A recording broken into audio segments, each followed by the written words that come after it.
Nathaniel, Hey, hey. do you want this part of the meeting recorded too? Okay, you know what? That's what I decided that I don't want to do. How do I get, Okay. yeah, how do I get this done? Oh, I don't know. okay, it's easy.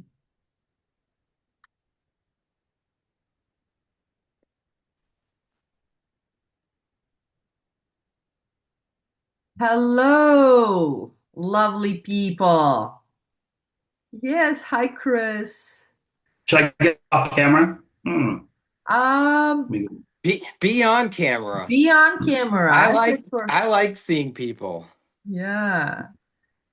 Hi, Avinash. Hi, Hey, Mark. Arina. Hi, Nathaniel. Hey, yeah, be on camera. Yeah. Yeah, yeah. Hi, So if you It's fall nice to so if see you you all. fall asleep, I can see you. So, guys, we're gonna. Oh, hi, Mark. Yeah, there you Mark go. here? Mark's here. Oh, there's. Is Well, Mark calling from the hospital?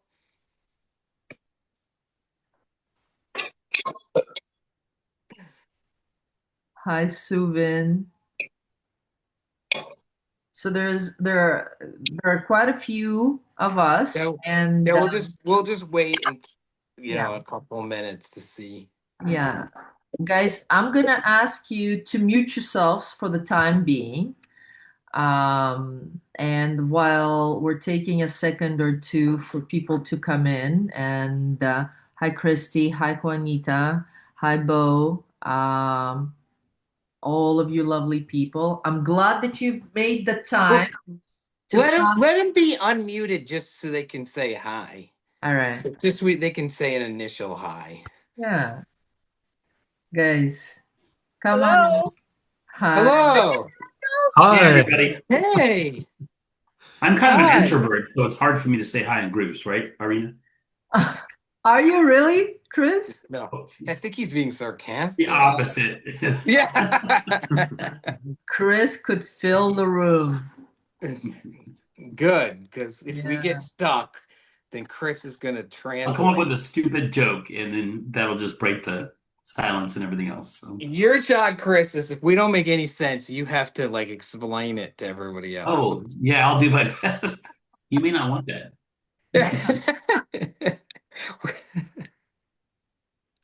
Oh, okay. Somebody says they're transcribing this call. Well, okay, Subin. That's Is it cool, me? right? Wow. Oh, okay. I think it just comes on automatically for some reason. Okay. Well, guys, it's been a few minutes. When people are Yeah. going to be joining, Nathaniel and I will let them in. And I want to thank you for making this time for yourselves, for coming, showing up, and in the same breath, I want to ask why? Why are you here? What resonated with you that you took the biggest, most precious resource, the time to be here? And you could say it in the comments in the one or two words or sentences, or you could you could raise your hand and share uh, what. Yeah, we want to make this as much like school as possible. Yeah, We have to raise their yeah, there you go, Christy. I'm excited to be here. I'm actually really excited that I saw this on Nathaniel's page because I'm really getting more into my launching my speaking business, but I'm all my background is all in hospitality and customer service. And that's what I want to speak on is about how to bring back the art of customer service because we have an age of, AI and technology and people are forgetting how to treat human beings. So when I saw this, I was like, yeah, that sounds right up my alley. So I was just happy that I saw this and that you guys are doing this, and that's what interests me. So thank you Yeah, for doing it. awesome. Thank you for being here. how are people treated? How are they not treating people like human beings? Well, I think that no longer we don't have we're not finding exceptional customer service. We just kind of have mediocre customer service. I mean, people do DoorDash because they don't want to deal with people. And Right. instead of like in the restaurant world, you want to bring back the experience of a customer. You know, if you go out to dinner, not just for food, but like you want to be treated good. And people just don't do that anymore. You know, people have mediocre service, and that's becomes exceptional now to us. And I want to try and Right. bring back the, you know, carry out your groceries. People would never do that nowadays. You know, back in the day, that was always done. So now people are always trying to do automated stuff or how to cut out the middleman of, you know, the service person. And it's like I would like to have a cashier that, I don't know, was nice to me and it was also efficient at checking out my groceries versus making me frustrated. So I go in my own self-serve line. So it's like I'm trying to bring back, that's where the businesses can excel, is actually have decent customer service, and people are going to want to go where they're treated well and where they're welcomed. And it's so awesome because, Chrissy, it ties into the topic. What's at service? Perfect. Yeah, what of service and what isn't. And Is it of service when the waiter just drops the credit card machine on the table and you just have to No, do it no, yourself? no. And then the first I hate option on the that. credit card machine is, how much of a tip do you want to give? 90%? And I'm like, you weren't even worth 9% and you just expect a tip. So that's where I'm trying to have people up their game. If you want to increase in your wage, you can up your game. and we can up ours, right? And Yeah. that's the Yes. focus. Guys, thank you. And I'm not seeing any comments yet. And for the people that just joined, Svetlana and So, did anybody else put their hand up? oh, right there. Well, I'm putting my hand, Rosanna. but you know what? Rosanna did the official. Go ahead. Hello, everyone. I'm here because I like Nathaniel. I follow him and he makes me laugh and I relate to his posts, and I just started reading the fragment of the next book, and I relate a lot. So I just saw that he announced something and I said, yes. Yeah. That's it. Yeah. Yeah. I'm a Rosanna. coach. Oh, you are a coach. You're not just Yes. here for laughs. Yeah. Yeah. So another coach told me, I think you will relate with this guy. And then I started following him, and yes, I relate a lot. So that's why. Yeah. Yeah. Cool. Beautiful, Rosanna. What kind of coach? Like, what do you coach people on? Well, I'm a 3P coach, a transformational coach. Yeah. Mm. Yeah. Yeah. And I do the bribery thing. I've done it, and I recognize myself there, and so Oh, who I doesn't? Yeah. That's the reason, Rosanna. That's the reason, and it was so beautiful because, and I'm going to share my a bit of my story and the reason why Nathaniel and I have decided to do this monthly.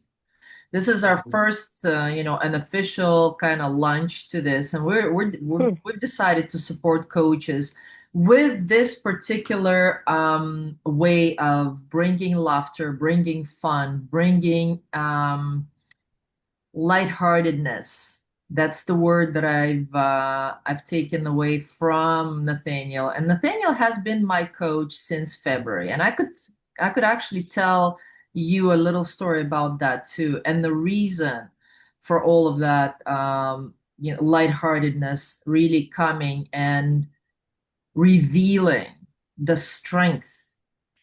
Because I love, Rosanna, how you said, there are some things in performing and all. I was performing, and I was coached also by some of the great coaches as well. And I remember at the beginning something resonated with Nathaniel. It was that ease. It was that ease that, that I didn't have to look a certain way. I didn't have to be all serious about, my coaching practice or the way I was showing up in front of people. I could actually laugh, and I could actually have the fun that we always, I always told my clients, well, we're going to build your coaching business and we're going to have fun. And then I started looking for fun because it wasn't there. It was all the seriousness and all of that. Yeah. When I approached Nathaniel in February, and he began coaching me from that lightheartedness. A lot of things shifted for me. And that is the reason why 2026, Nathaniel and I are going to do this. We're going to do this monthly around these dates towards the end of the month. And we're going to show up in fun and laughter, something that is very hard for me guys to do still, because I was all about, which way am I looking? It was, uptight, the tied down to my neck. I couldn't breathe. And even right now I'm struggling while I'm talking to you. And we're going to go through some distinctions. And the way, like, I want to set up this call today because there were 7 distinctions that I took away and I'm still working with. And maybe we don't get to go through all of them, because the way Nathaniel and I decided we want to craft this call is, one distinction and maybe Q&As, maybe your understanding. Maybe you want to be coached on something currently. Maybe there's some way that you are stuck, being serious, and you want some laughter, some sunshine into your coaching. So feel free to raise your hand and ask and do all of that. And we're willing to coach people throughout this. I kind of want to hear from everybody. Yeah. In the comments, at least. We've got a couple in there, Irina. Yeah, I see Marcus saying learn a lot. Yeah. Yeah. Mark, do you want to tell us more about that? What do you want to learn? Sorry about that, Irina. Everything. Everything there is to learn. Yes. Yeah. Good. Yeah, I respect both of you very much, and that's why I'm here, because I know that I can learn more about how to bring the lightheartedness into the service aspect of really where I want to accelerate my 2026 as well. Yeah. So that plus guaranteed laughs, and we all need to laugh more. So that's what I'm expecting for the next 45 minutes. Yes. Awesome. Thank you, Mark. Certainly. Avinash is saying, I've been trying to find out what service is. I'm here because I'm looking for clues of how to use any new understandings or learning to my work in applied improvisations also. I'm a big fan of both Irina and Nathaniel. Thank you, Avinash. Thank you. There's yeah. Is there anything? Irina, I want to add to what I commented on as well. When we take service to the next level, which is what I want to do in 2026, I want to do it more boldly, more outrageously. And if that means that there's more laughs included, so be it.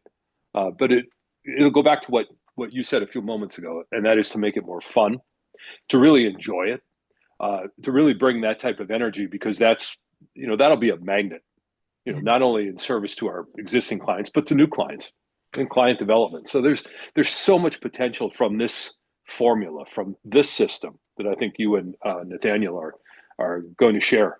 So I'm excited about it. That's why I'm here. Thank you, Mark. Certainly. It was certainly an eye-opening for me. An eye-opening. Because I was uptight. I was not connecting for the sense of connecting. I was bribing.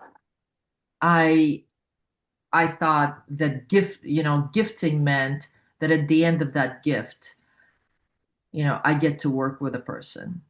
That seriousness that I brought into every call, every connection, and I never understood and I can say that I've been through all and every workshops, webinars, courses to see that connection and creating relationships was the underlining thought to each and every. And it is at failing to connect and create and nurture that relationship from that seriousness, because and what Nathaniel continues to teach me. In fact, recently my son said the same thing to me. He goes, Mom, you suck at small talk. And I do. I suck at small talk. And that's what, you see, that's what Nathaniel taught me. That before coaching, before that next, that, I want to continue working with you. I'm not even with you, but together. There is nurturing, there's connection, there's relationship being built, not from the place of how can I get, but how can I give? And there's in the distinctions that we're going to go over today, so I could just name a few, but Mark, you're Why don't so, let's just start with one of them. yeah, yeah. So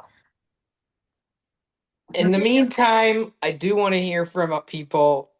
Feel free to keep putting things in the chat. yeah, yeah, But we'll just start with the first distinction. let's do it. And I think the one that is very dear for me is performing versus connecting. Hmm. Yeah, Yeah, so let's talk about what we mean by performing. Because I don't mean like I am a performer like an actor on stage. yeah, Nathaniel, why And don't that's you not the start? kind of performing we're talking about. But we're talking about um performing as if you're trying to like uh yeah, it's like you're a busker. It's like you're trying to do an act to get money, but um it's not connecting because you're trying to impress. You're very attached to getting something at the end of it.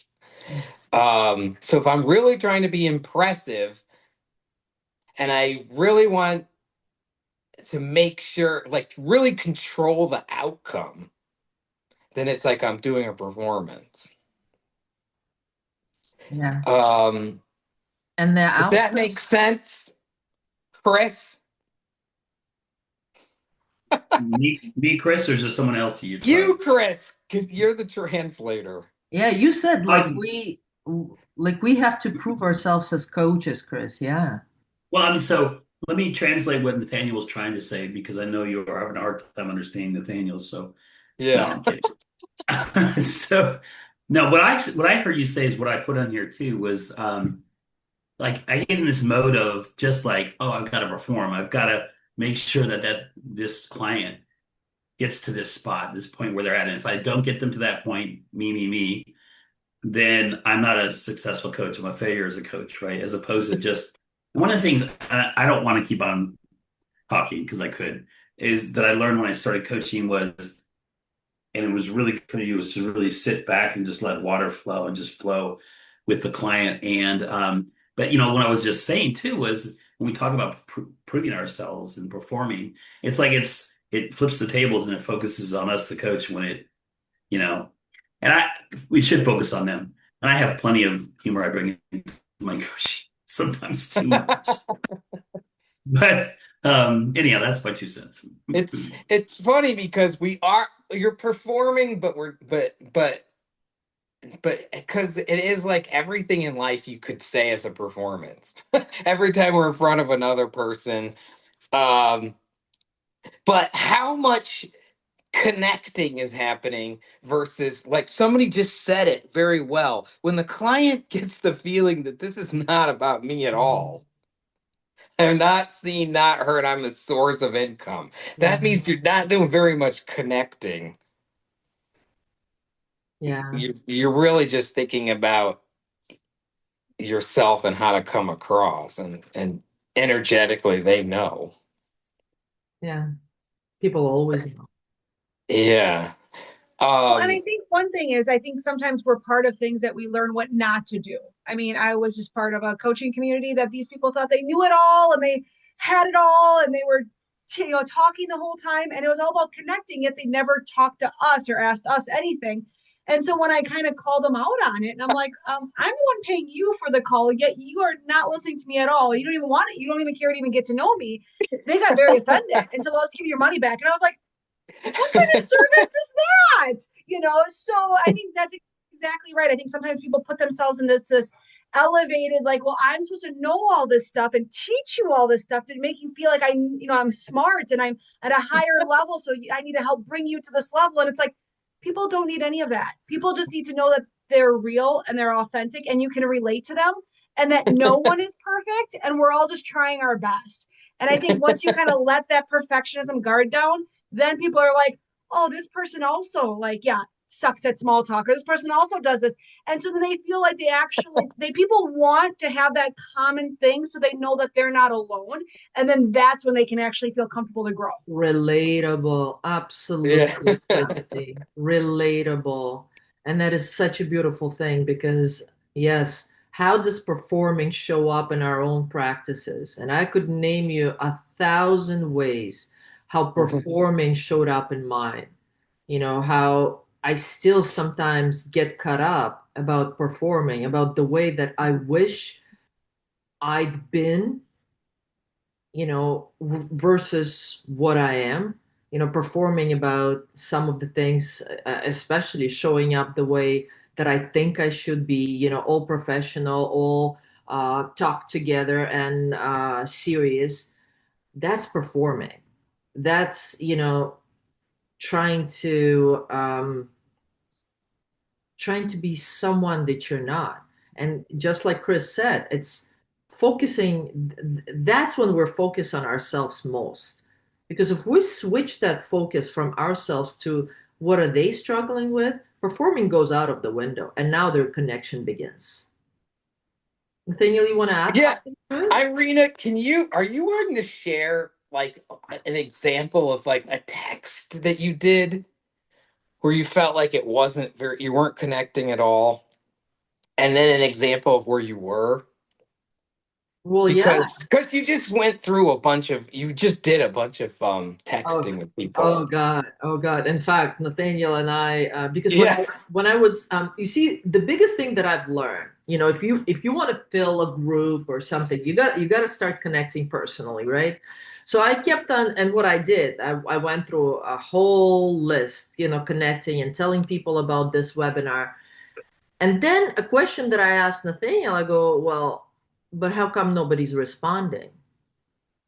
I go, how come, the person saw this and I had a genuine outreach. Like I spent a good amount of time, with voice memos telling the people. But you see, the one thing that I noticed that I was doing, I was telling the people about the webinar, not about the thing they could, this webinar could potentially bring out to them, the opportunity that they could walk away with. And then asking a question in connecting, because when Nathaniel stepped in, I'm here a few days before this webinar and I go, Nathaniel, but no, there are a few people that are showing up, but really no one else kind of. And he goes, well, let's go through the messages. Let's see, what have you been asking? What have you not been asking? And one thing that I understood, that I was not connecting. It was all about me. Yeah, come to my webinar. But why do they want to come to my webinar? Have I asked them a question? Hey guys, does it even resonate with you? Do you like the topic? Have you read his book? And only when I started actually one by one asking questions, people began to respond. And believe it or not, there are people that never made it to this call that I'm still having connections with in communicating after. So you see that performing versus connecting. Yeah. Yeah, because it's easy to not remember this point that we have a relationship with everybody. Yeah. And that's more important than the thing that you're offering or selling, whatever your service is. That's one aspect of things. Um, I could be a massage therapist and be like, yeah, one thing I do is give people massages, but beyond that, I'll have a relationship with everybody I meet, and we want to grow those. We want to deepen and nurture them so that it's really about. I don't care if you buy this or not. I just want to know like what what you would want anyway. Yeah, does it Right? resonate? Or maybe you can help direct you to what is more appropriate for you. Yeah, It's just more curious and of the person.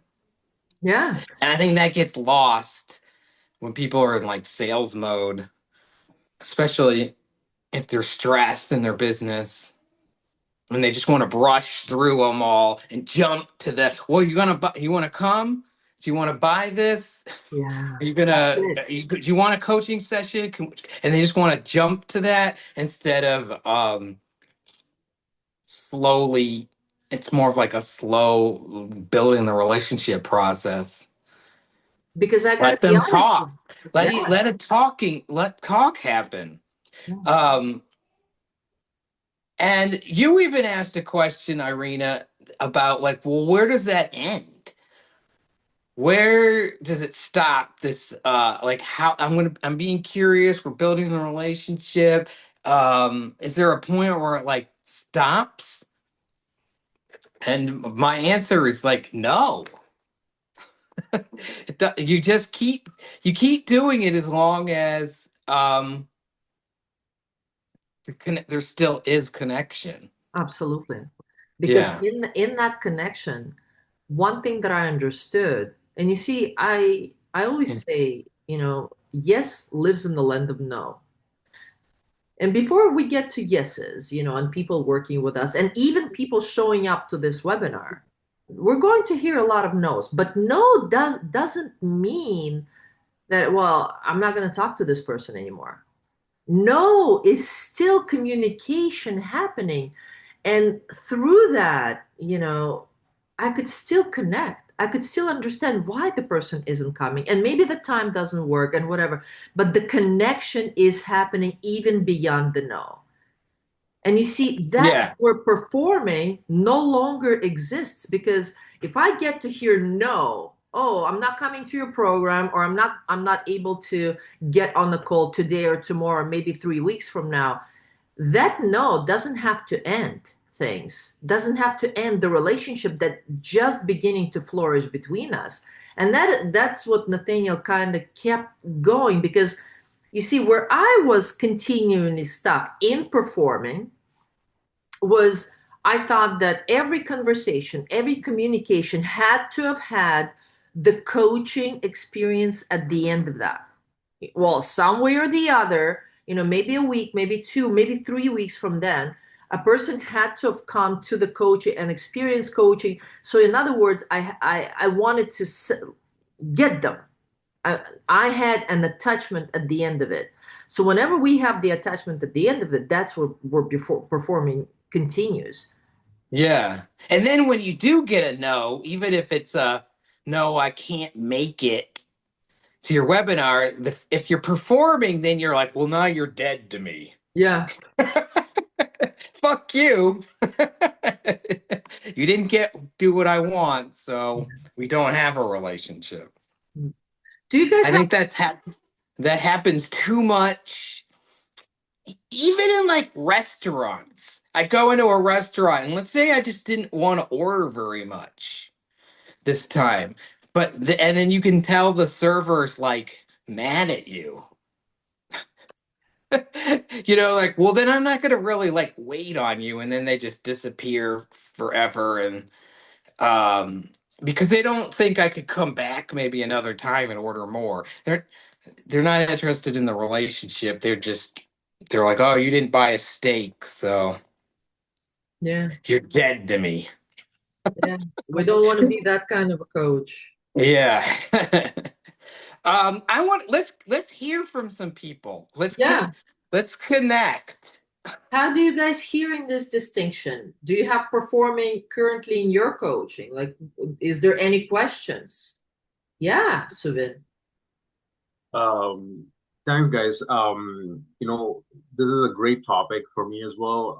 I've been in technical sales for over a decade. Well, basically, I've been in the engineering industry specifically, and engineers, I have been in meetings, with my corporate team where we go into a client or a customer, in person, and really there's no connection. And I realize what happens is, they get straight to talking about products. It's always about products and, the solving the problem, but never about really understanding the customer and, getting to know the customer, who they are, and then getting to the the essence of what the problem it is that we came to see them through, right? Um, and I realized that's I've seen this performance quite a bit, around my peers, and somewhere I developed that too because that's what I kind of learned over the years. But needless to say, I burnt out, going in that path because sales are up and down, and it's only very very recently when I decided I want to move into the path of coaching, and Irina has been a great help in that regard for me. It's when I came to understand I need to be more genuine, be more giving, and be present with them, because Irina has been exactly that for me. And yeah, I think in terms of performance, I've seen this a lot in my industry, and somewhere I got caught up into that web as well. But yeah, I'm seeing the difference now, and I'm glad we're having this conversation here. Suvin, is there like a question? Because I'd love for you, for Nathaniel to go even deeper. Is there a question that or is there a specific thing that you're currently stuck in and want to, get a deeper understanding? Or I think for me, I mean, in the last week, I've been having a few conversations, and I think where I sometimes struggle to go deep with people is when people are they have they're not challenged with anything. They just talk about they definitely talk a lot about the industry and product, but there's not a lot about their own struggles that they speak about so perhaps that's where I think I may want to know how to go deeper. I think that's really where I think I may need a little bit, or where I struggle slightly. yeah, yeah, Yeah. So what's the context of meeting with the people you're talking about? Um, so Yeah. so I'm actually reaching out mostly to sales and account management professionals, and I am well right now. I'm just sort of just reaching out to some of my own network, and also some new people that I don't know. And I have been seeing some of the new people are a little challenging, not gonna lie. But I've been connecting with a few people in my network, and one of them is I think is a great candidate for me to work with. But um, I think where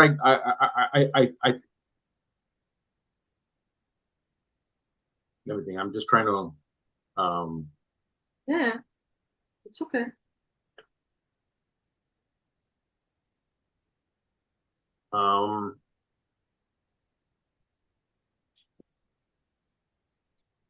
Because what I'm noticing is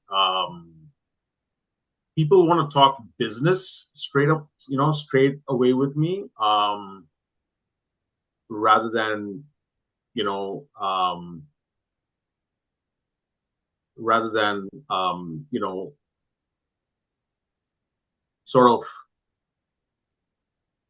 I guess I'm not able to sometimes see, and I think it's probably a blind a gap that I probably have that I'm working on. I think I just want to learn how to show up more Yeah. authentically, genuinely. I think Yeah. this is really where So, Suvin, what do you want to talk about? If ideally, if we could snap our fingers and they would talk about whatever you want to talk about. Good question. What? Yeah.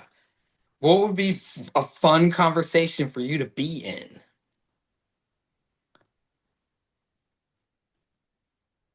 Hmm.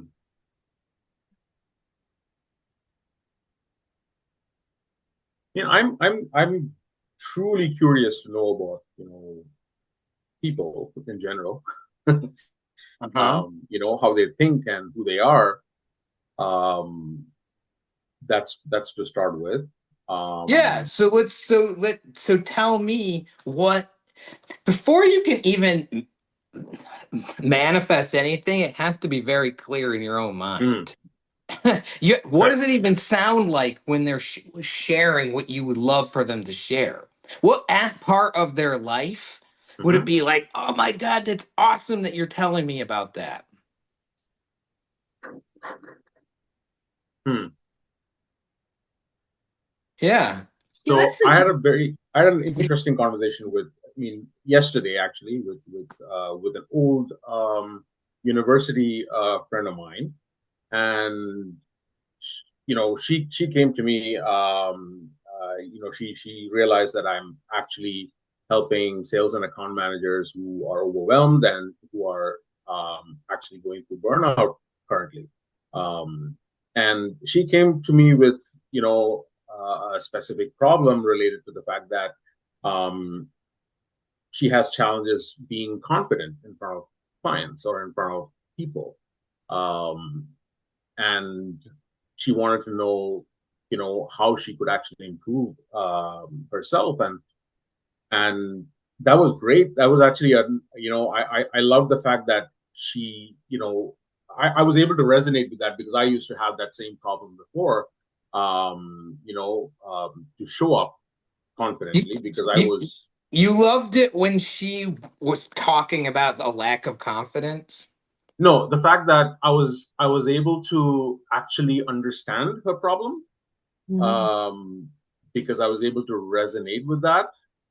Yeah, but what problem was it that you liked? That's what I'm trying to ask you. You want to find, even though it's a problem, what problem is fun? Actually fun for you to listen to. Because that's different Are problems than fun? being able to resonate with them. You can relate Hmm, to lots, I can relate to lots of things that people are experiencing, but that doesn't mean that I would enjoy talking to them about it. So that's what I want to find out for you is like, what would you actually enjoy talking about it? Think about that, and we're going to circle back to you. sure. Thank you for There's that. some other hand up. Absolutely. Bo, where can Bo start talking? Yeah, I'm talking now. I Oh, find the nice. button. Yeah, but it resonates with me when you say, let's bring on the deep problems. Let's bring on what is really the matter, the issue here. And I don't know what the background is for people attending this webinar. I come from the three principles Hmm. understanding. I don't know if it's the same for all people here, but I I can felt it see. be. Yeah, perfect. Yeah. I can see that when I'm coaching and I'm focusing on performance, it's my ego that is coming Yeah. into foreground, and as soon as I let go of it, I get into this formless energy, and that's where the deep connections starts. And I can also see that the magic happens when I get into this energy. This energy just flows between me and the client.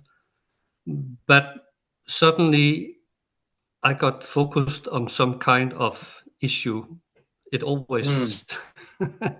comes up, Yeah. and Yeah. that has Bo, with my ego to. can you tell me your definition of ego? Since everyone thinks gives it a different, definition. Yeah. Actually, Dave Banks was here in Denmark and gave a talk in the spring, and that's where I got an insight about it because he said that when his father, Sydney Banks, had this enlightening experience, it was like he lost his ego. So it just came to me when he said that the ego, we must have the ego because that's what's holding us in physical form. We are formless energy, and without the ego, we wouldn't appear physical. So we have to have Yes. it. It's Yes, we it's have to defined. have it. So It what do we defines us. mean by losing it? Yeah. If I'm too, yeah, exactly.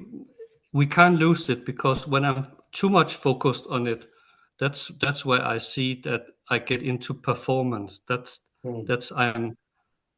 I'm get focused on what I'm saying. Is I'm saying it right? Do I have the right lightning here or cloth or yeah? And then I disappear from the connection with my client. Yeah. It can be only momentaneously, but it happens if it happens too much. It takes me away from the connection with my client, and my client can feel. I can feel it, and the client can feel it Oh yeah. uh, immediately. I could And resonate that with it.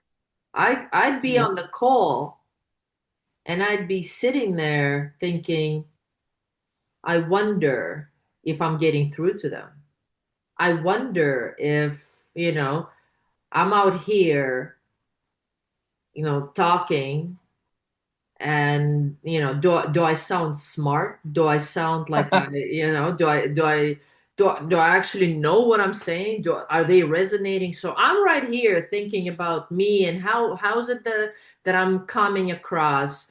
Am I actually saying something that they would consider of value? Am I presentable enough? Am I, because when I'm all up in my ego, I want the only thing that my ego is trying to create, and I don't know, Bo, how it is for you, but I totally resonate with what are you saying, because at this point it's all about, hey, am I being valued? Am I being appreciated and acknowledged? For Avinash, are you asking to speak? She just made a comment that resonates. Yeah. No, I do have a thought to share, but I will go ahead once you're done speaking, Oh yeah. especially Okay. what you're currently speaking. Yeah, no, no, no. I'm done, because yeah, I- that's the ego that overtakes me in the moment, because at the second that I'm focused on me and that insecurity comes in, it's like, am I saying the right thing? Do, yeah. do I actually sound smart when I say that? Does it make sense to them? That's it. I'm an ego. My ego has a play date at the ground. Yeah. Fun I date at the playground, and I've lost the client. I've lost the sense of what we're talking about. And the good thing is that I could recover. Is that, Bo, what you meant? yeah. yeah, it resonates with me when you say this, that the focus comes on the ego as at the same time when this insecurity comes into play. Yeah. I can also see this. As soon as I discover it, I can see that it's like it's like I get focused on me, and it's often because there is something I'm afraid of the client not wanting to have me as a coach, or am I doing it good enough? Is it the right questions? I, my focus goes out of the connection. Performing. It's Yeah, we're always relating to performing. the ego, to Exactly. performing. Yeah, beautiful. But the good Irina, thing is, but the Irina, good can thing you is tell? Oh, to discover it. As soon as we discover it, we automatically flow into the connection again. That's what I see. That's it. Because we could get in and out, and just switching the focus. Absolutely, Bo. That's how it. I got to be honest with you. Sometimes it happens to me too, especially in some of those harder conversations where I begin to ask myself, okay, do I even know about the topic? Do I even know what they're what? And I'm lost. I'm trying to find and piece it together. What am I here to do? And guys, sometimes, and this is what I always tell myself, if I am confused, do I have the right to be confused? Absolutely. And if I'm confused, I could just ask a question. And Nathaniel actually taught me that too. He goes, Irina, you could just be confused, and you could ask a question, say, "Hey, I'm a little lost." And you see, that's when performing is no longer needed. I could just be myself. Ego, see, that's what kills the ego. Being able to ask that vulnerable question. Hey, I'm not understanding if we're going, which way we're going. I've lost, where and what am I here?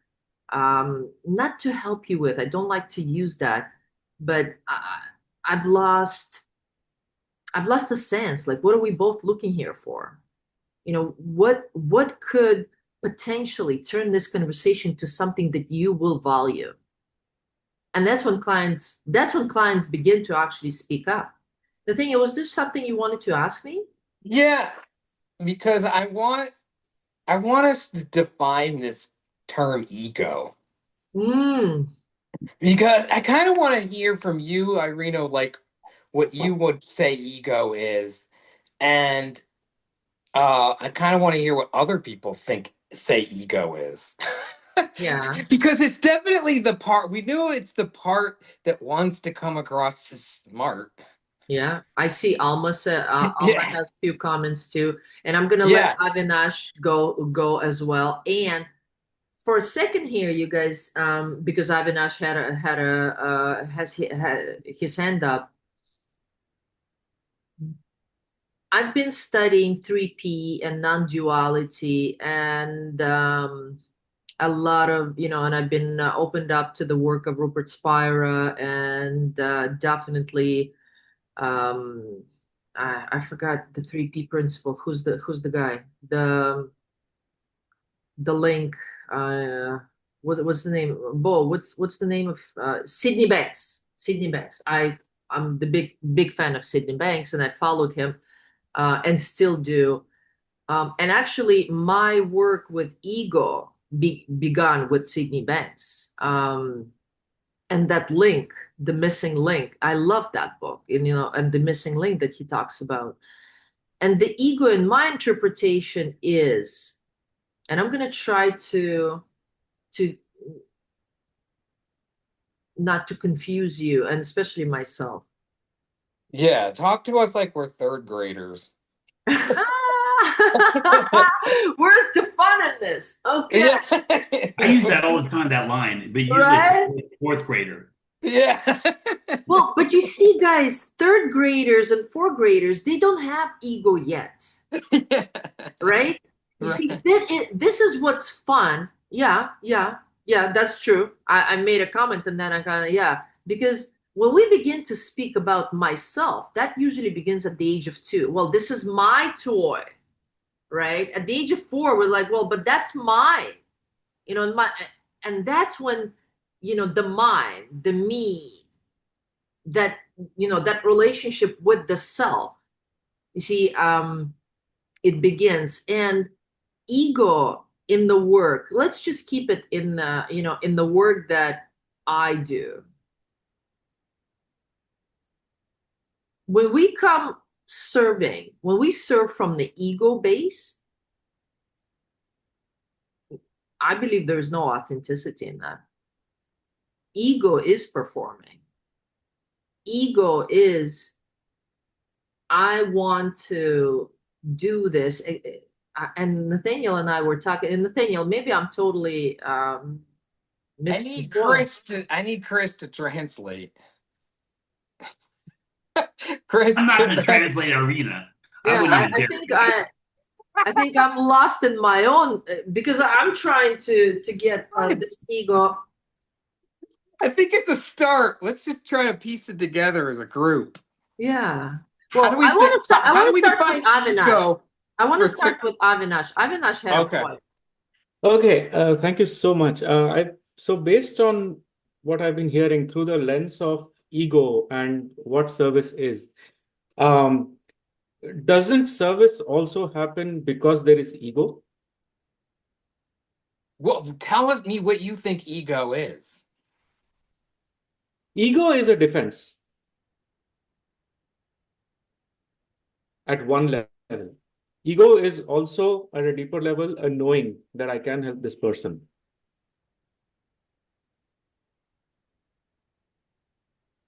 At a deeper level, ego is also a knowing that I exist.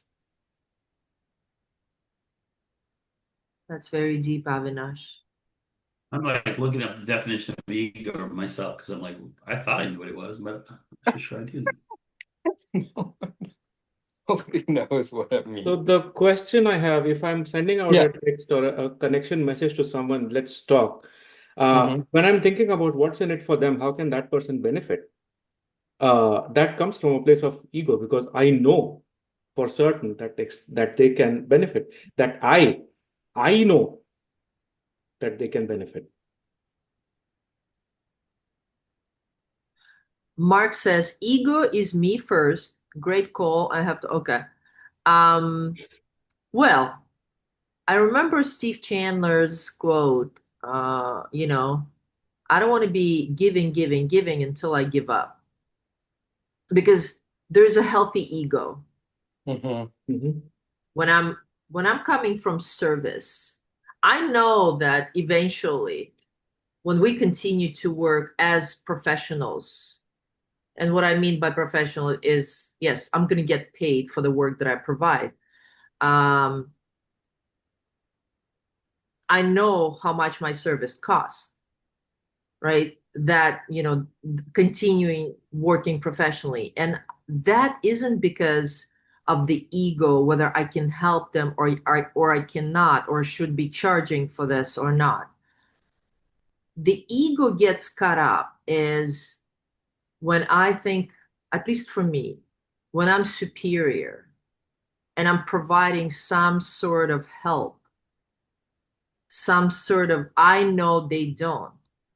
You see, that's the ego for me because in the coaching relationship, it doesn't have to be that way. In the coaching relationship, I could just show up open and empty, very well charging for my services, not because of an ego or not. And yet at the same time, that openness could bring potentially something forward in my client because I don't have to know, something extraordinary, or I don't have to have um,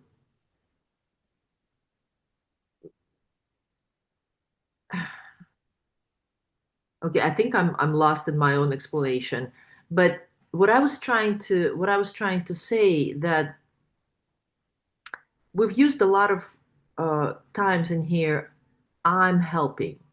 As Hmm. coaches, we definitely are. We're helping, but not in the sense that I'm better in some ways. We're helping by providing this opportunity, by creating this space for them to show up and be open and honest. And we sometimes not know where this coaching session could lead. And that openness, that loss of ego can potentially bring so much more, that depth into a conversation because we don't have to know. And I don't know, like, Avinash, did it make any sense to you? And maybe it didn't at all because I think I'm lost in my own explanation. Nathaniel, how about you? Hmm. Well, this is what I always thought about ego. It's like ego. There's ego is like just the way we see ourselves. It's just our self-esteem. But then that's why I like to say like, but then there's like the gremlin and the angel. That's just so much easier for me to understand it. Like there's a gremlin that wants people to think that you're smart. That for fear that you're not. The gremlin wants you to come across as impressive because the fear that you're not impressive. But if you come from the angel doesn't have this need or this fear that they're not impressive. So they can just come, they can just be helpful. They can ask a question and a dumb question because they're not insecure about their own smartness level. Like there's no agenda or guile. It's like pure Yes. service. Yeah. And you're not So worried about what that person's going to think of you. You're just there to serve. That's it. yeah. I So keep I think of it, I like interrupting. to think of it as like there's the angel and the gremlin. Uh, who's running the show right now? Yeah. Who's driving the wheel? And if I have a lot of I need them to see me a certain way. That's the gremlin. The gremlin needs that. The angel can literally doesn't care if they come across as dumb. Hmm. Buster has had his hand up for a long time. Please, let's let him talk. Yeah. Are you sure? Can you guys hear me? I don't know. I What do don't you want to know. tell? Blessed, thank you guys for being here.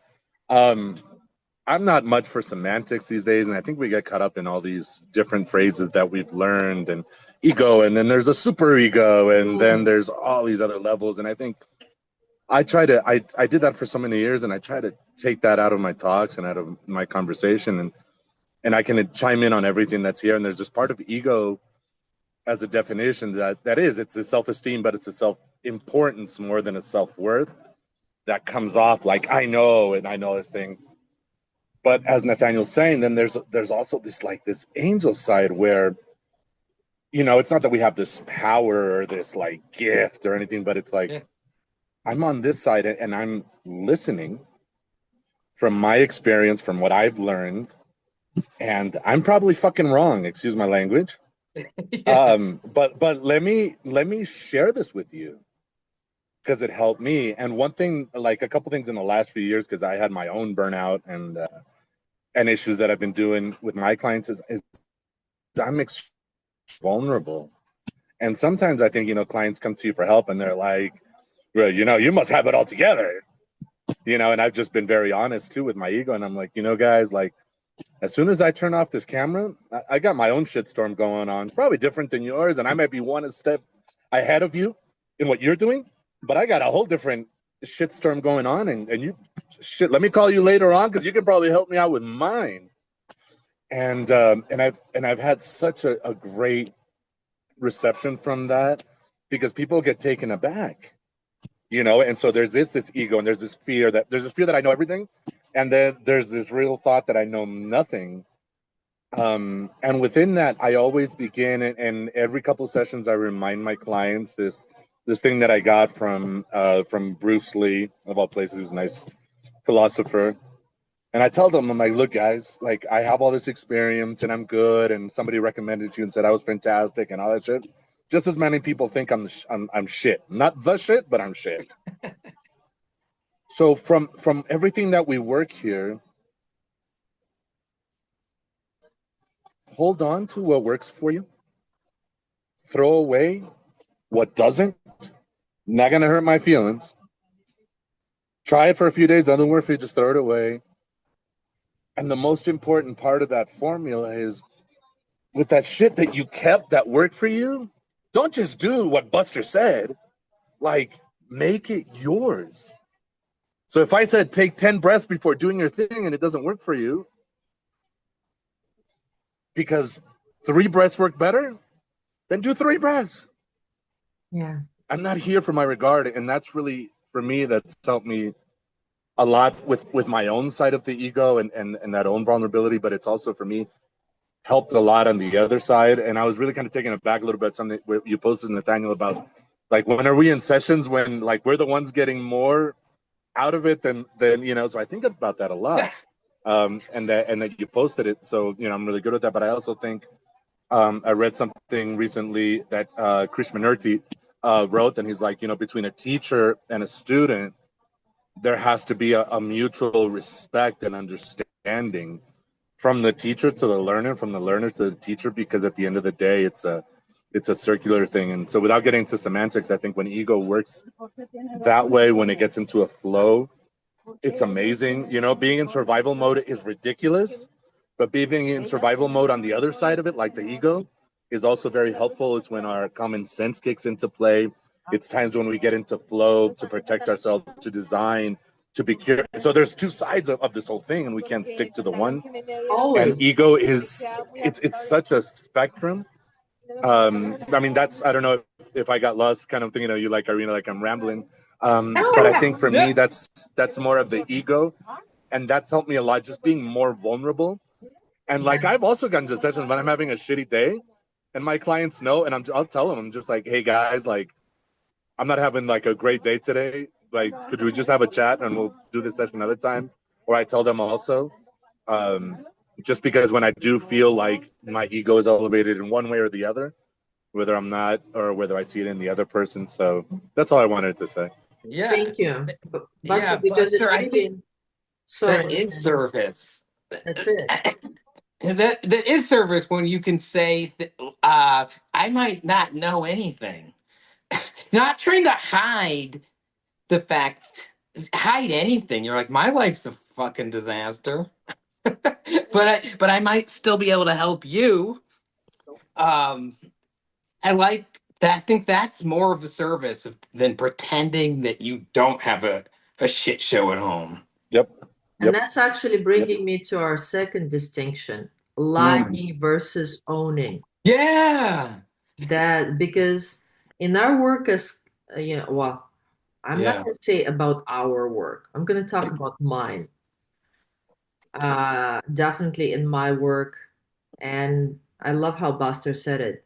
Sometimes all we have to do is figure out the system that works for us. And maybe for me, it's going to be 10 breaths. For you, it's going to be three. But it's testing it out. How are we connecting? What are we saying? What works for us? What doesn't? And what topic excites us the most about, our work with clients. And Suvin, I think it's burnout, sweetheart. I think that's your topic. I And think so too. I was gonna suggest that even before you went away because Subin and I had worked together for a while, and the topic of burnout excited Subin a lot. And it's okay, like, and I definitely love to hear, some of the thoughts, like if you were able to come up with. And I really want to open up that second distinction that troubled me. And I've been a coach for now. I've started my coaching career 7 years ago, and I've been a coach. And the first 3 years, I've struggled. And I've struggled because I lied. I lied instead of owning the truth. I lied all the time. I lied about the amount of clients that I had. I lied about the income. I lied about the courses that I did or did not do.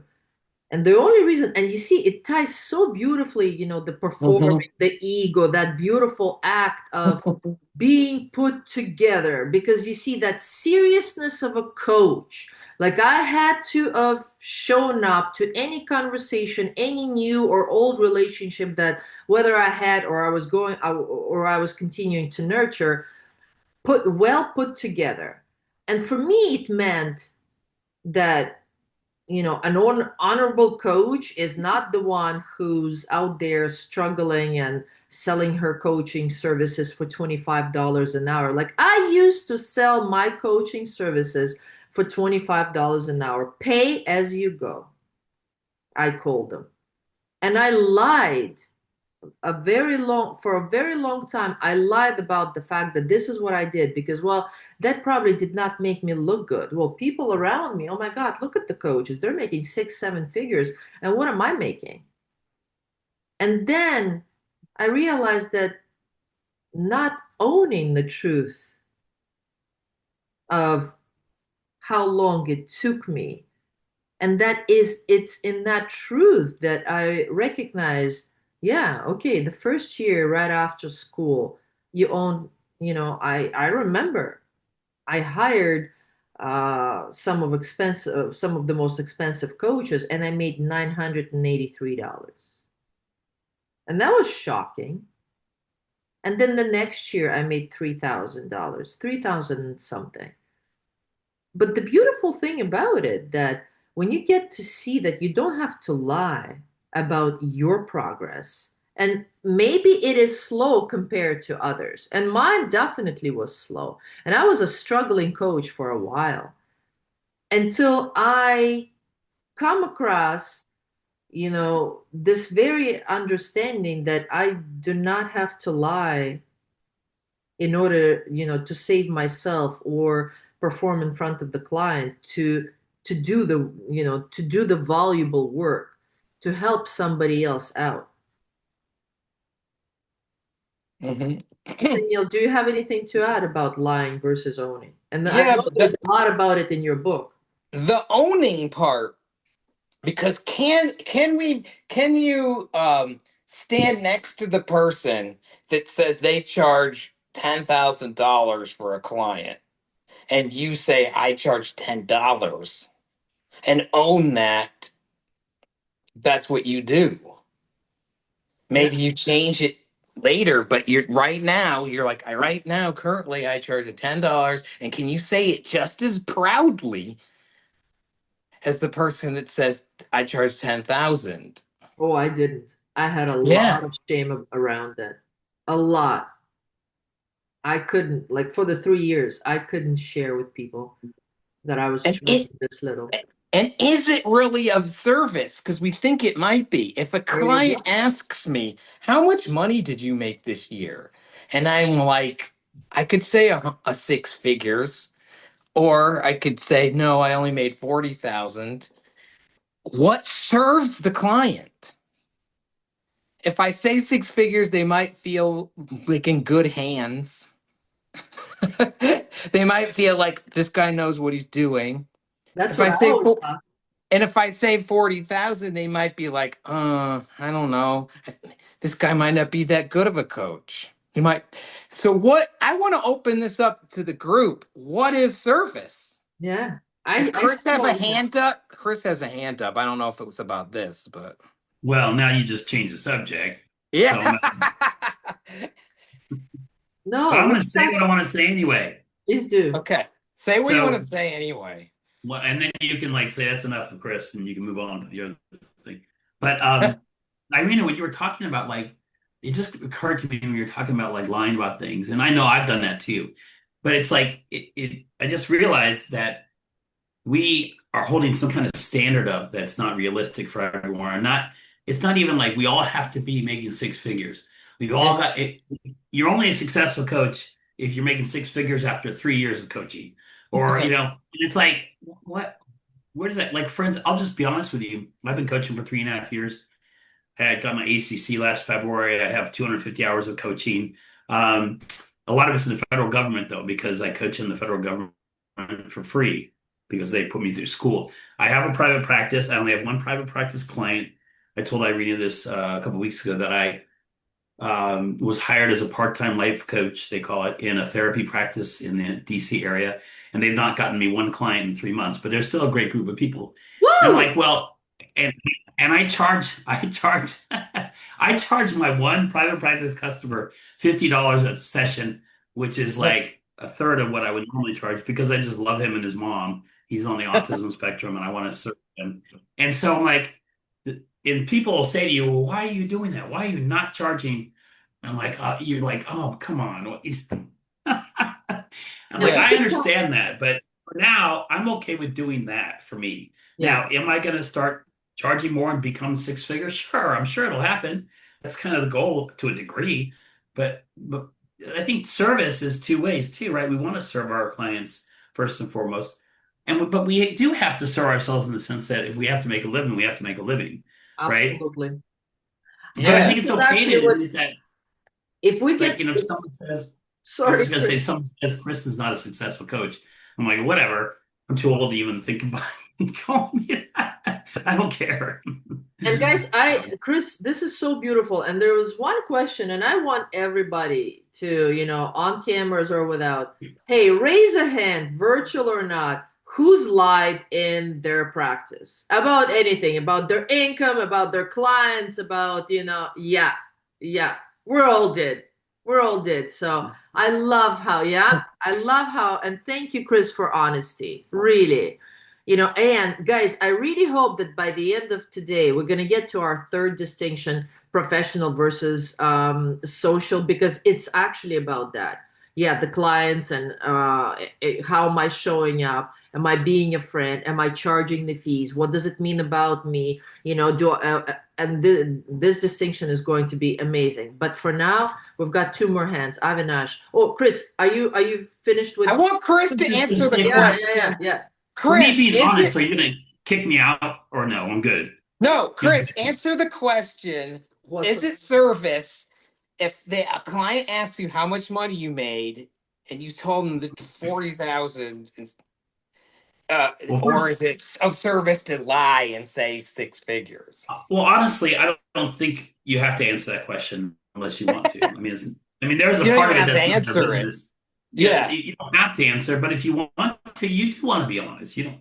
None of yeah. us wants to be caught. I don't think you sound authentic if you're lying too, right? It kind of comes across. You can answer this. Oh, last year I made, let me see, $200 for the whole year. Yeah, that probably wouldn't work. But if it was the truth and I wanted to share it, that's what I would do. But I would probably say, well, maybe everyone talk about that. I had 10 clients or something like that. But whatever. Depends on the person, right? So Yeah. is it service? I don't know. Is it service to them? Is it really that That's what I'm important? asking. Yeah. So I would ask you, Nathaniel, let me Yeah. know, is that service to the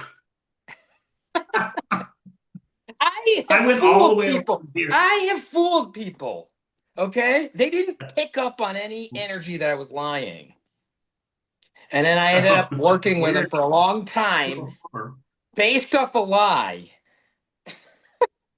Oh man.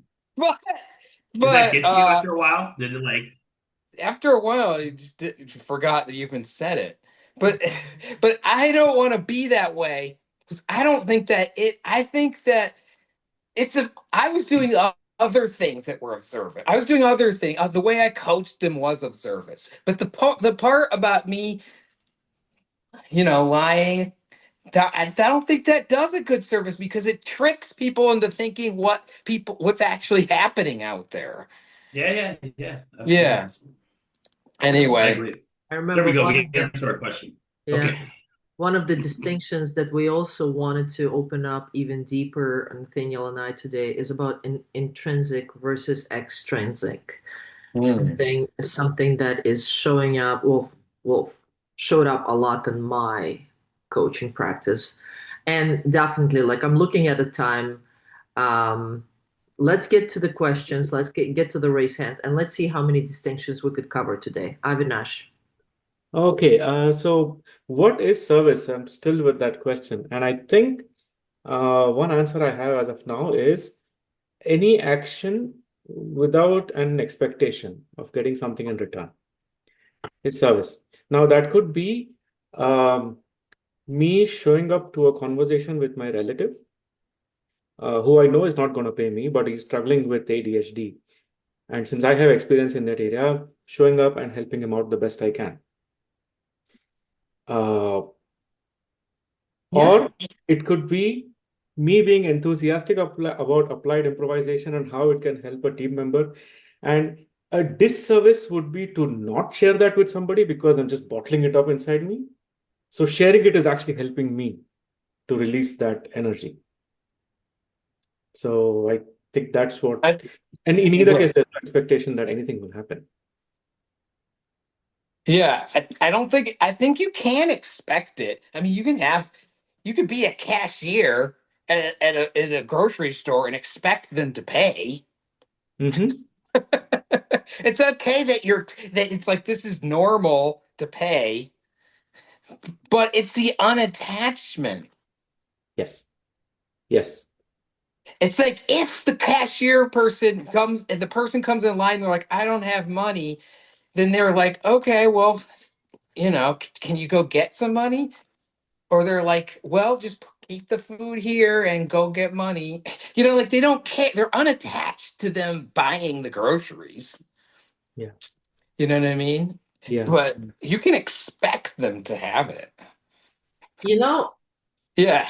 the interesting thing, and I think that's what when service began making sense for me, because no matter how I tried to cut or slice this pie, service, how do you like, what do you eat it with and how? I remember there was the situation where, as a young coach, I began coaching, just like you, Avinash, people around me.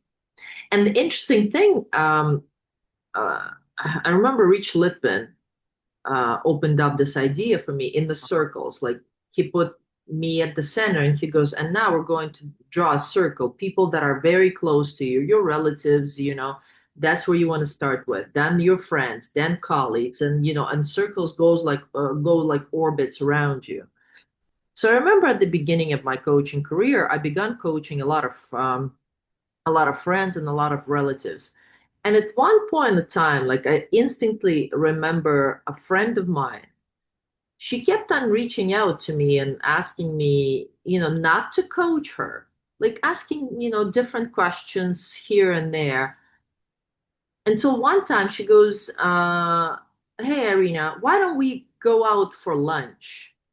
And, I'll treat you to lunch and we'll talk about so and so. And that moment, Avinash, I said, let's do it differently. Why don't we park the lunch? And why don't we show up to a conversation that is going to be fully for you? 90 minutes. And you will experience coaching with focused on you. We don't need to be doing lunch because at that point, Avinash, I asked myself, do I want to be going out for lunch and then coaching her through lunch? What would be of service to her? I knew the topic that she wanted to talk about, and I boldly invited her to that conversation, and she accepted.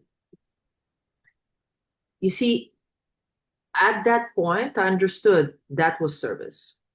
It was of service to me.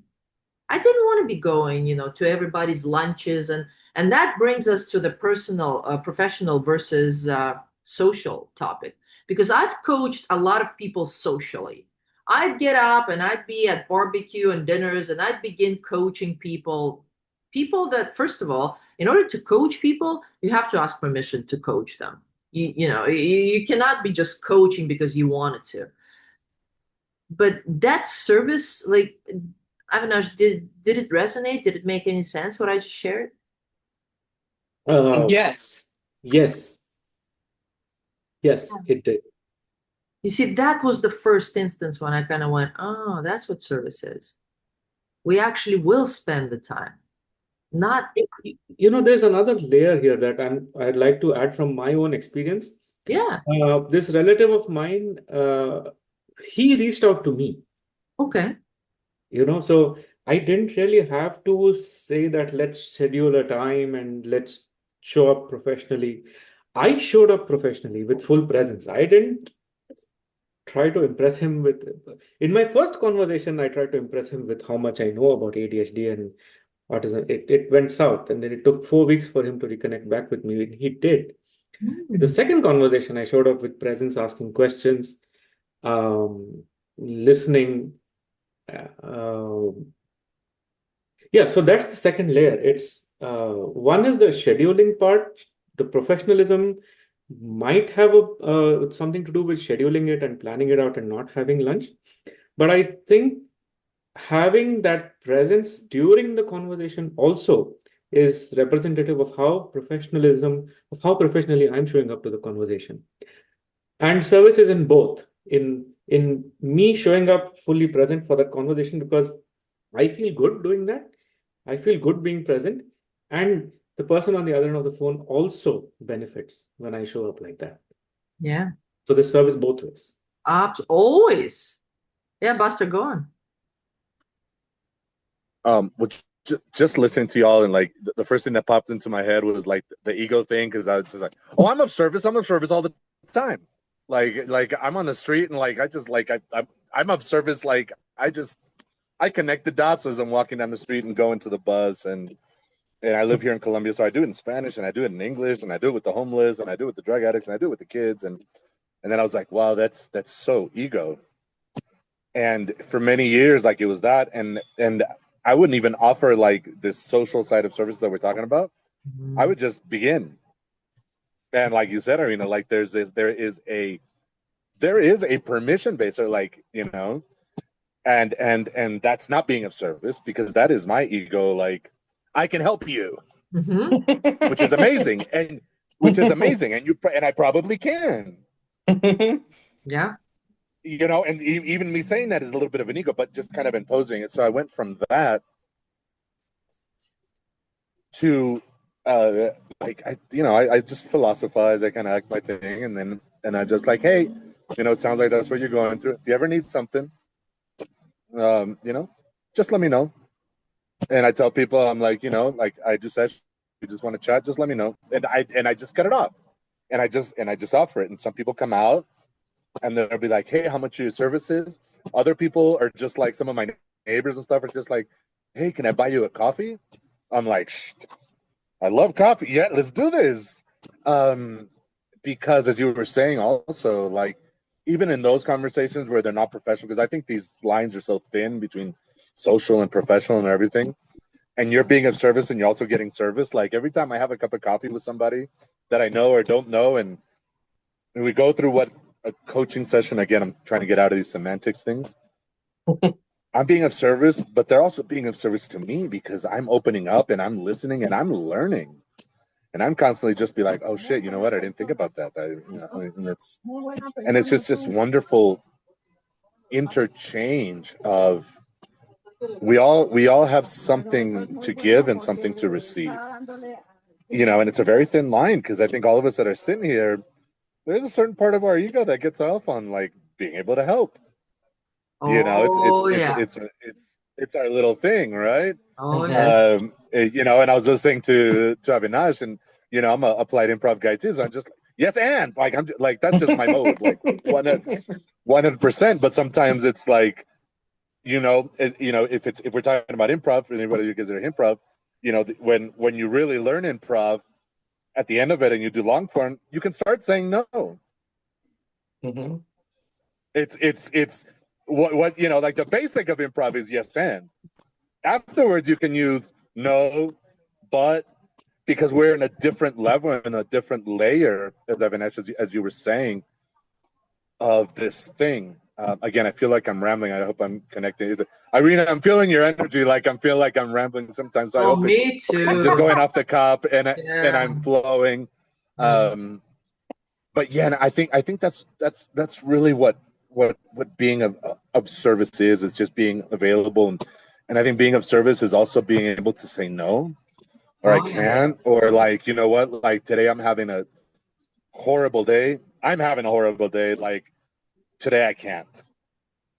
And in these last years, like I've had to call some clients like, dude, can we reschedule? Because I'm just off and I'm not gonna be of service to you. I've had Oh, to have canceled um, a workshop that was going to happen this Saturday, and I've worked really hard on it, and I've gathered all the women gathered, and I had to have canceled. Is somebody talking? No, not one of our uh, people. no, it's the microphone here, and Oh, we speak sorry. rather loud in Colombia. Yeah. Oh, sorry. It was- And yeah, Pastor, it goes in like it caught me very deep because I've never canceled, even at my toughest times, and I was pushing through things. And very recently, I began learning that and this topic, like any other, what would be of service and what wouldn't be.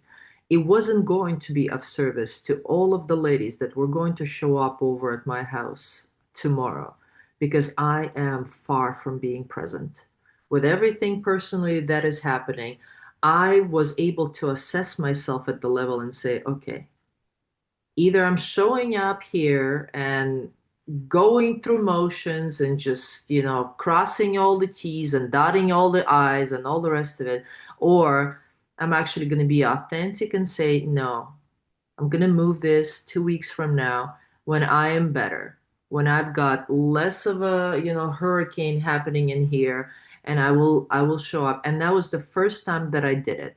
And it was really of service, A, to me, that I didn't have to strain myself, and B, to my clients, because in 2 weeks, they're going to receive that version, that full present person that is going to show up wanting to be there, not because she has to, because she wants to look perfect. And that's how I used to roll. That's how it used to be. And I'm noticing, guys, that it's five, we've got 5 more minutes to the end of the workshop. If you guys want, like, I don't know how about Nathaniel, I could stay 10, 15 minutes later. Uh, And I can stay later. yeah, I can keep going if people want to, because I kind of want to. The thing that I want to do is go around and everybody tell me something that they learned. that's it. Because I was gonna say, with the 5 minutes, and if people want to stay later, we could get into the other distinction, professional versus social. And for the time being, I know some people may want to get up. Guys, can you take a second and raise your hands and talk? Everyone should say one thing Yeah, they learned, even if it's three words. 3 words, one sentence, two sentences. What are you taking away from a call today? What have you learned? And maybe your sentence would be, I've learned nothing. They all learned something. Go on, Bo.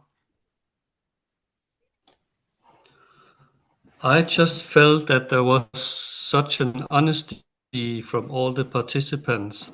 So that's what I'm taking with me from here, that honesty is very important. Um, I think, Irina, you also said something about truth or being not lying Mm-hmm. to your clients, and that really resonates with me Yeah. because somehow people can sense it in the formless energy if you're talking truth or not. Oh, yeah. So you can't hide it at all. So it's just a better thing to be honest from the beginning, and that's Mm-hmm. maybe when magic happens, because when you're not lying to yourself, when you're just talking the truth, they can feel it as well, and everybody has this how to say, are afraid of not telling the truth sometimes. So it's just being honest. It's just the authenticity. That's it. It's So beautiful. that's what I'm taking with me from today. That just being honest in all relations, with your Mm. neighbor, with your partner, with your children, with your Yeah, clients, Honesty always. is being of service. that's it. Yeah. Honesty is being of service. Beautiful, Bo. So thank you for this. Yeah. Christy, what are you taking away? Well, I just appreciate the authenticity of the call. I think a lot of times we'll do these workshops or do group calls, and it's all about the show, and it's all about, look how much knowledge I have, and I'm going to teach you all my knowledge. And the authenticity of this call of people being honest and real. I don't know. How do we do next month? Like, this is honestly, like, you know how refreshing it is, because we are being honest. And yeah, to say, well, how much did you make last year, and you can be like, dude, I'm struggling today. And you can't Yeah. say that to very many people. You can't, because you need to feel like you have it all put together. And then when you have those days, I had a really rough day yesterday where I'm like, why am I doing all this? Why can't I just be one of those people that are just happy and content with the minimum of life and don't think you need to do more in life? Like, I had this whole like internal monologue battling yesterday, because there's not enough honest, authentic people out there that we can say, hey, this is what's going on with me. And you can be like, yeah, that's what's going on with me too. So I think it's what you're doing is beautiful, and you're serving in a way that I don't think you even realize the impact you're going to Yeah. make. So kudos to you guys to do this. And Thank yeah, you, Christy. let me know about next month. I'll be on. Oh, yeah. Yeah. Yeah. Nathaniel and Christy, Mhm. I've made like all my money being honest. Like the coaches hire or people hire me because I haven't been intimidating. Well, and I mean, I remember way Yeah. back in the day when I had some coaching calls with you, and I was like, I loved you as a coach, because I could just be like, this sucks. And you're like, yeah, it does suck. And I'm like, most people are like, well, tell me about why it sucks. And I'm like, I Yeah. really don't why, so it's nice to have, and honestly, like you did shine over the years. So that's why I wanted to be part of this. Cause I was like, okay, I can get on that bandwagon, because most people are trying to be this, oh yeah, I'm the 6-figure coach and I'm so Yeah. perfect. And I'm like, Yeah. really? Because I've had coaching calls with you. You kind of suck. So how do you make that kind of money? Right? I mean, we've all had those kind of coaching people where you're like, Oh, there's no way. Like, you can't make your way out of a paper bag. How do you make that kind of money? So yeah. So I think it's great that we all can be real and be like, Are you okay, referring so to yeah. one of us about we suck? Or is that, we're I don't think going I've to ever met you form the before. Yeah, we're going to form the club. I feel We kind of I suck. like it. I like it. So yes, kudos. Thank you for having this. Christy, I'm Nathaniel and I were just talking about Anavinash and Bus, and we're going to get to all of you guys in a second. We're going to create a Facebook page, and in that Facebook page, we're going to show up constantly coaching and helping people through in the day-to-day questions that they have. And right there in that Facebook page, we're going to always update you guys as to what's coming out, when is our next webinar, and whether it's the dates change, or it's 19th or 18th or 20th. So we're going to be sending out a Facebook invite to the coaches just like us that want to have fun, that want to be authentic and want to be true about their experience and want to have fun. And sometimes, like Nathaniel and I said, cry the happy tears about it. And that's okay. Avinash, what did you take away? Uh, that the I love how Nathaniel simplified it, how the angel and the gremlin. And the ego is just manifesting at any given time in two different ways. It's either manifesting as the angel or the gremlin. Uh, the distinction here is that the gremlin is serving only me because that's when I'm defending myself. And the angel is the one that's serving me and somebody else. Yeah. That's what Yeah. I'm. Because we didn't get into that because you can't get things for yourself.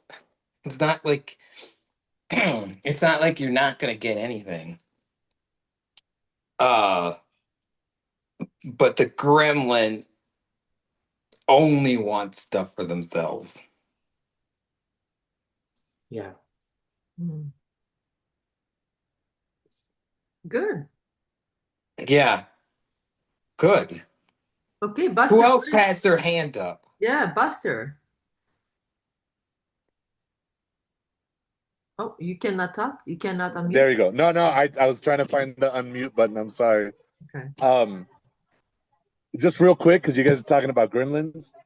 It's very simple. It was a very simple rule. Don't feed Gizmo after midnight and don't get him wet. For you guys if you guys are off, you guys remember Yeah. Gremlins the movie, Yeah. and I think that's a very good. Also, like Avinash, I kind of got stuck on that, but it's like, it's like that's when ego takes over. And if you see that, like Gizmo's so loving and he's giving, and Spike is like, gimme, gimme, gimme, gimme, like Right. gimme. Yeah, But that's it's it. birthed from the same exact place. It's a part. All those spikes and all that, they're part of Gizmo. What I take away from today is that and is this honesty comes with a vulnerability on both sides, and I think that's when it's this mutual respect also between like I said, between the teacher and the student and the teacher, the client and the coach, or whatever semantic you want to put on it.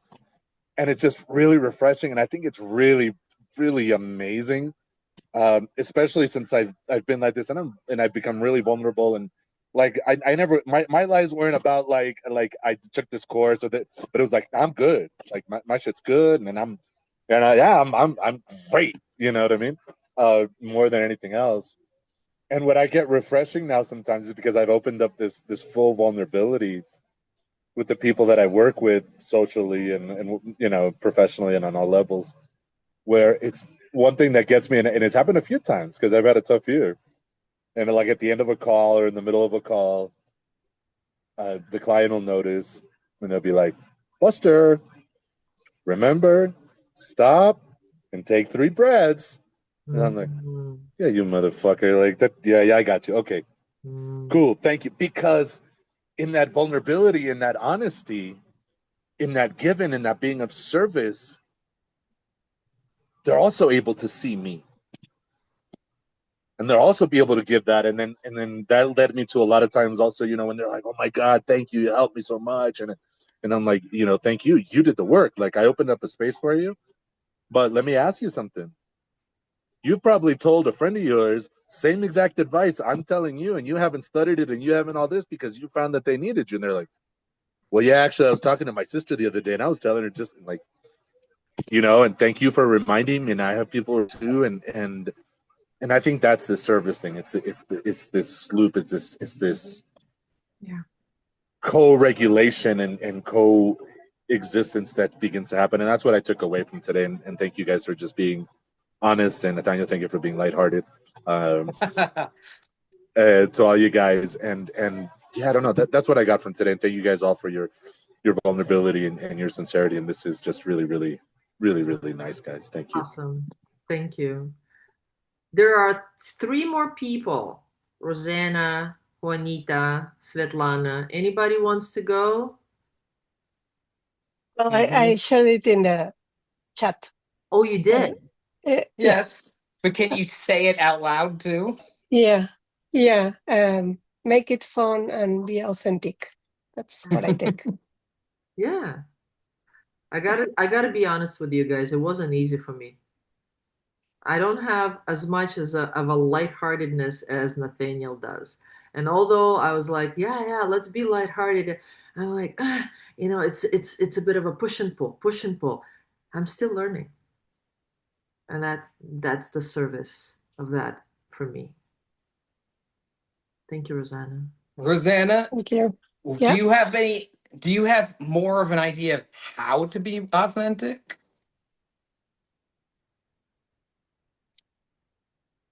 Just And how to make sure you are being authentic? Yeah, for how it feels. Just stay in touch with my body, and if it feels like expansive and openness, I'm in touch with that.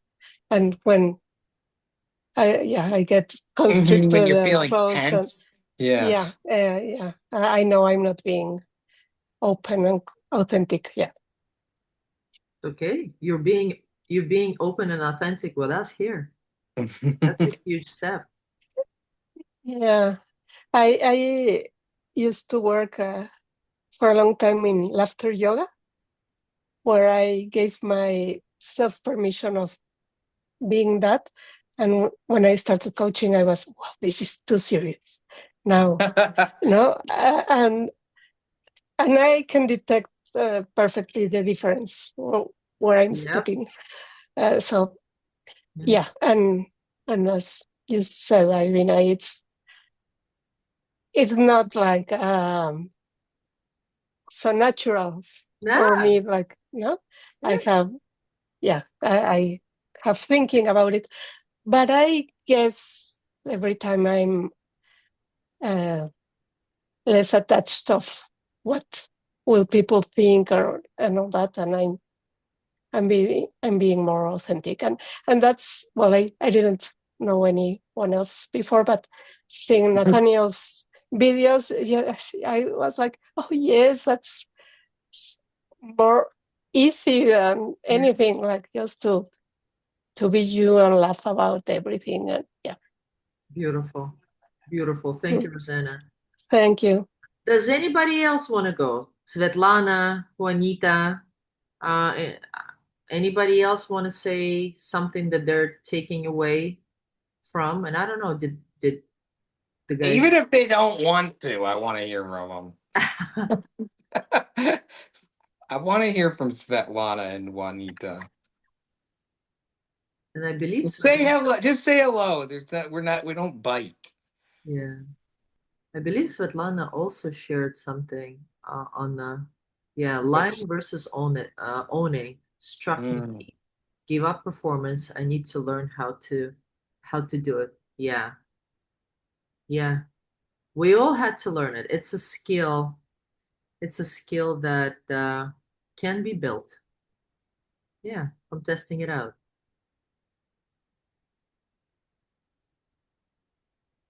So Nathaniel, what are you and I? I'm not seeing girls wanting to come out and speak. And that's totally okay. If somebody wants to ask a question. I don't have to go yet. Yeah, I gotta run. And Nathaniel, what I can do, I can give you the hosting. Hold on. So you could, Yeah, I'm a co-host, so if you yeah, leave, that's fine. yeah. Let me make you a host just in case. I don't want people to drop the call. But if Yeah. if people So I if want people to, want to stay, yeah. I'm willing to stay. If they don't, I'll go do something else. Okay. I'm gonna, yeah, Yeah. I'm gonna say my goodbyes, and I loved, I loved our call. It was, and I've done enough of these workshops not to be nervous. And at the Hmm. same time, as Nathaniel and I were talking earlier, I was very surprised. I go, wow, it feels like I'm going to school for the first time or something. Like, this particular webinar and doing it together with my coach, not no one other than my coach who knows my deep problems, issues, worries, insecurities, my breaks, my, emotional ups and downs. And I was afraid. I was afraid how it was going to turn out today because you see, my professionalism for me always showed up in the way that I had to look a certain way. I have to look a certain way. I had to be a certain way. I had to be uptight. I had to be put together. I had to know the curriculum of everything that we're going to talk about. Uncertainty, there was no uncertainty for me. And lightheartedness isn't about that. And I loved how Nathaniel and I just took a leap into it. And yeah, we had a bit of agenda, definitely. And yet we were able to authentically show up to each and every question, to all the requests. And like I remember noticing that, like, here's a moment for me when we started talking about ego. Oh, this person over here was sitting thinking, oh my God, we're fully in the weeds out here. Are we going to start talking about how to define ego? And oh God, I was just sitting there wondering what are my five distinctions? When are we going to get to them? And I love that we sat with uncertainty. We saw things through. And I appreciate Nathaniel for his support. And you guys are going to hear a lot more from us and become a part of this beautiful, lighthearted community. We haven't picked out the name. And I hope to see you soon, next month. This was beautiful.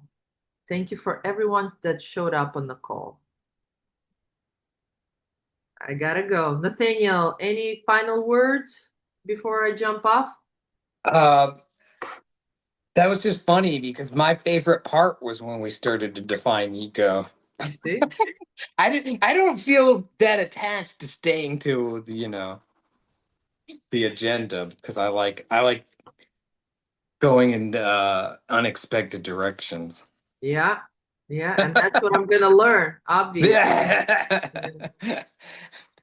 All right, guys. Anyway, I'm still on if people want to talk to me. Have a good one. Have a good weekend, and I look forward to seeing you all soon. Bye. And happy holidays. Thank you. Thank you.